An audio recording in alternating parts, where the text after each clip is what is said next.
I was standing in front of the mirror one morning, shirt off, and I didn't like what I saw. At 86 kilograms and 182 centimeters tall, I wasn't overweight by textbook definition, but I had started to notice something I couldn't ignore anymore. A soft belly that crept over my waistband and some stubborn fat hanging around my lower back. It wasn't about looks, really. It was the uncomfortable feeling of not being in control anymore. I didn't want to go on some crash diet or get obsessive in the gym. What I did want was something sustainable, and surprisingly, I found it in something very simple: walking.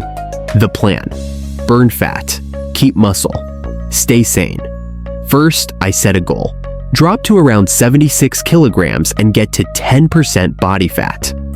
That would mean losing roughly 10 kilograms, or about 22 pounds, but more importantly, preserving lean muscle mass while cutting body fat. I kept my training minimal, 3 times per week strength workouts, about 30 to 45 minutes each. But the real star of the show? Walking. A lot of it. How much I walked. To create a consistent calorie deficit, I decided to aim for 12,000 to 15,000 steps per day, every single day.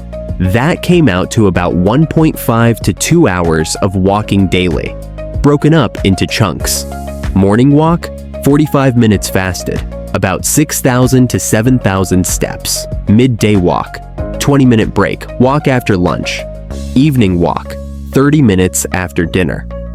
I didn't sprint or hike mountains, just steady walking with a decent pace. Enough to raise my heart rate slightly, but nothing extreme. What I ate.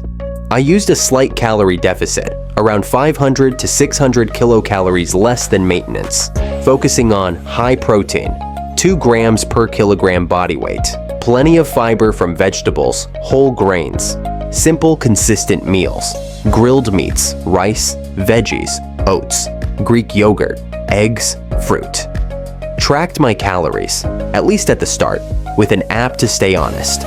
No starving, no keto. Just eating clean, hitting my macros, and walking like my life depended on it. What changed? At first the scale moved slowly, but the mirror started showing signs: a tighter waist and more visible definition in my arms and chest. By week 6, I was down 4 to 5 kilograms. I upped my walk slightly, adding a few weekend hikes or walking while on the phone. I avoided cheat weekends, stayed consistent, and kept my NEAT, non-exercise activity thermogenesis, high through walking. By week 12, I hit 76 kilograms and felt completely different. My waist had shrunk, my back leaned out, abs started to pop. The result?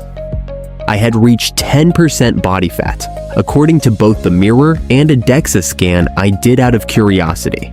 I didn't crash diet. I didn't destroy myself in the gym. I just walked a ton, ate clean, and stayed consistent for about 3 months. And that's what blew my mind, how simple it was. Walking, which I always thought was too easy to make a difference, turned out to be the backbone of my fat loss. Final thoughts. Getting lean doesn't always require extremes. It just requires daily discipline, even in low-intensity forms. Walking became my fat loss weapon, and the best part is, it was free, easy on my joints, and doubled as a mental reset every day. If I could sum up what got me there: high protein, calorie control, and 12 to 15,000 steps per day. That's it. 10% body fat wasn't a fantasy. It just required walking the walk. Literally. Thank you for watching, and feel free to subscribe so you can stay motivated to live a healthy and fulfilling life. Remember, your greatest wealth is your health.